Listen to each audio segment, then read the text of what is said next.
Good morning young minds. आज हम circle, जिसे हिंदी में वृत्त कहते हैं, उसके बारे में आसान शब्दों में जानेंगे। हम समझेंगे रेडियस, हिंदी में जिसे त्रिज्या कहते हैं, वो क्या होती है। डायामीटर, हिंदी में जिसे व्यास कहते हैं, वो क्या होता है।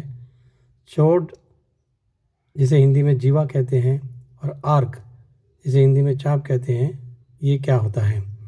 इसके साथ ही हम समझेंगे कि अगर किसी एंगल कोण में दिया गया है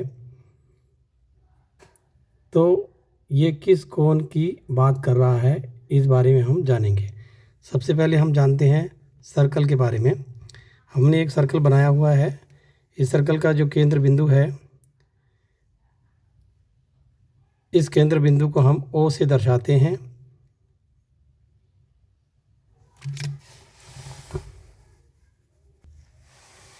अब हम जानेंगे रेडियस यानी त्रिज्या क्या होती है। हमने एक सर्कल बनाया है और उस केंद्र बिंदु से लेकर के हमने इस सर्कल के टच कर दिया है। तो ये सर्कल को जब टच हो जाता है तो इस केंद्र बिंदु से लेकर के इस बिंदु तक, इसे हम रेडियस कहते हैं, यानी कि हिंदी में हम इसे त्रिज्या कहते हैं। एक सर्कल दिया हुआ है जिसमें दो रेडियस हैं जो केंद्र बिंदु से शुरू होकर के सर्कल को छूता है, और यहाँ केंद्र बिंदु से शुरू होकर के इस सर्कल को छूता है। ये हमारे इस सर्कल में दो रेडियस हैं जिसे हम 2r के नाम से भी जानते हैं।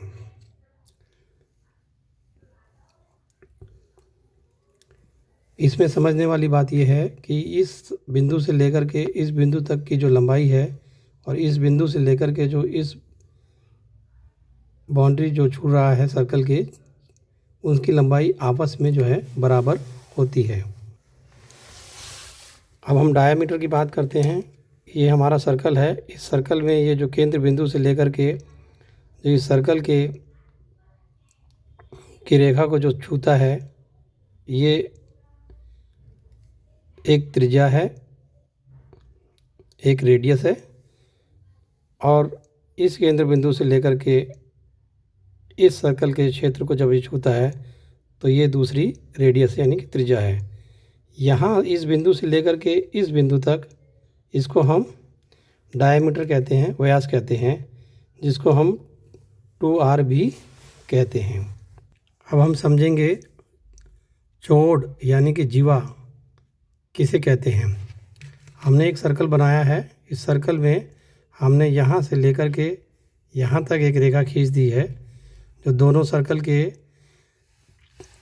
को जोड़ रही है, जिसको हम जीवा कहते हैं। अब हम जानेंगे कि आर्क यानी कि चाप किसे कहते हैं। हमने ये सर्कल एक बनाया हुआ है। इस सर्कल में यहाँ से इस बिंदु से लेकर के इस बिंदु तक जो लाइन खींची गई थी, जिसको हम चोट कहते हैं, जीवा कहते हैं, उसे हमने मिटा दिया है, और हमने इस बिंदु से लेकर के इस बिंदु तक का जो सर्कल है, ये जो पूरा सर्कल है, इस पूरे सर्कल को हम आर्क यानी कि चाप कहते हैं। यहाँ पे मैं दो महत्वपूर्ण चीज़ें आपको बताने जा रहा हूँ। वो इस प्रकार हैं।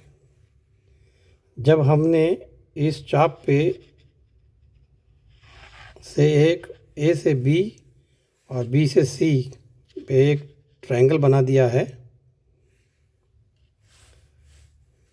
जैसे कि आप देख रहे हैं, और इस ट्रायंगल में हमारा ये जो कोण है B पे, ये हमारा 20 डिग्री का है, और इसी बिंदु पे हमने एक और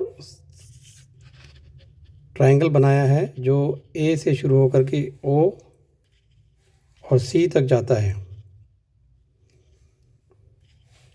हमसे पूछा जाता है कि ये O जो डिग्री है, O जो कोण बन रहा है इस ट्रायंगल में, वो कितने डिग्री का है, और हमें दिया जाता है कि A बिंदु से लेकर के B बिंदु तक और B से लेकर के C बिंदु तक जो बी का जो कोण है वो 20 डिग्री का है। यहाँ पर जब वो सर्कल से शुरू होकर के केंद्र बिंदु के साथ जुड़ करके और दोबारा सर्कल पर जुड़ता है और एक ट्रायंगल बनाता है, वो हमेशा ऊपर वाले जो डिग्री है उससे दुगना होता है। अगर ये 20 डिग्री है तो ये 40 डिग्री होगा, ये 40 डिग्री है तो ये 80 डिग्री होगा। दूसरा इसमें समझने वाली बात ये है कि हमने यहाँ पे 3 ट्रायंगल बनाए हैं जो शुरू होते हैं ए से लेकर के बी तक, बी से लेकर के सी तक, फिर ए से हमने यहाँ पे एक बना दिया ट्रायंगल वापस सी तक, फिर ए से हमने यहाँ पर एक ट्रायंगल बना दिया है सी तक। ये जो ऊपर के तीनों ट्रायंगल हैं कोण हैं, ये और ये हमेशा आपस में बराबर होते हैं। अगर ये 20 डिग्री है तो ये भी आपका 20 डिग्री होगा और ये भी आपका 20 डिग्री होगा। लेकिन केंद्र के अंदर जो ट्रायंगल बना हुआ है उसका जो कोण होगा वो इनका दुगना होगा। यह अक्सर हमसे पूछ लिया जाता है, जिसे हमें याद रहना चाहिए। यहाँ पर एक चीज़ और समझने वाली है, अगर एक चाप के ऊपर 2 कोण बने हुए हैं, 2 ट्रायंगल बने हुए हैं, जैसे कि आप यहाँ देख रहे हैं, क्योंकि ये ट्रायंगल बीच में ही बने हुए हैं, सर्कल के रेखा को नहीं छू रहे हैं, इसलिए ये दोनों ट्रायंगल आपस में बराबर नहीं होंगे। यानी इसकी जो डिग्री रहेगी इस कोण की और इस कोण की डिग्री रहेगी वो आपस में बराबर नहीं होगी। एक और महत्वपूर्ण प्रश्न जो बच्चों को अक्सर कंफ्यूज करता है वो ये है कि जैसे मैंने एक सर्कल यहाँ बनाया हुआ है, इस सर्कल को मैंने बी, ए और सी नाम दिया है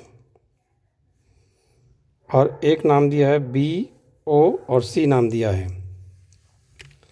सवाल में दिया हुआ है कि कोण बी ए सी बराबर 40 डिग्री का है, तो हमें जो बीच में जो दिया हुआ है अक्षर उसके लिए ही ये कह रहा है कि ये 40 डिग्री इसको डिनोट करता है, यानी कि ए को डिनोट करता है। क्योंकि बी 40 डिग्री दिया हुआ है, ए भी 40 डिग्री दिया हुआ है, सी भी 40 डिग्री दिया हुआ है, लेकिन ये 40 डिग्री किसके संबंधित है? जो बीच में जो अक्षर रहेगा, बीच में जो लेटर रहेगा उसके लिए ये कहा गया है। इसी प्रकार से जो बी ओ सी बराबर 80 डिग्री होगा। ये तो हमें जैसे पता लगेगा कि ये 40 है तो यहाँ पे 80 होगा, लेकिन यहाँ पे जो समझने वाली बात ये है कि जो इन दोनों के बीच का जो लेटर है उसको ही ये उसी कोण को ये दर्शाता है। ये हमें ध्यान रखना पड़ेगा, हमें कंफ्यूज नहीं होना पड़ेगा।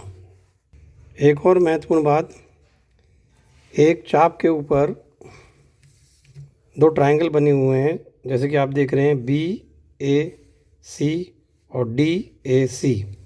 अगर मैं कहूँ कि बी ए सी बराबर है 40 डिग्री, तो क्या डी ए सी 40 डिग्री होगा? तो इसका जवाब है 40 डिग्री नहीं होगा, क्योंकि ये जो डी ए सी दिखा रहा है, जो कि ये है, ये छोटे भाग को दिखा रहा है। छोटे भाग का मतलब ये है कि डी से बिंदु से शुरू होकर के ए तक जाता है और ए से वापस सी तक आता है, इतने भाग को दिखा रहा है। लेकिन यहाँ पर जो 40 डिग्री है वो किसको दिखा रहा है? बी से शुरू होकर के ए बिंदु तक, ए बिंदु से शुरू होकर के सी बिंदु तक। तो ये पूरा भाग जो है ये 40 डिग्री को दिखाता है। इसके अंदर का जो बना हुआ ट्रायंगल है वो 40 डिग्री का नहीं होगा। आशा है इतना आपको ध्यान में आया होगा, अच्छा लगा होगा। Thank you.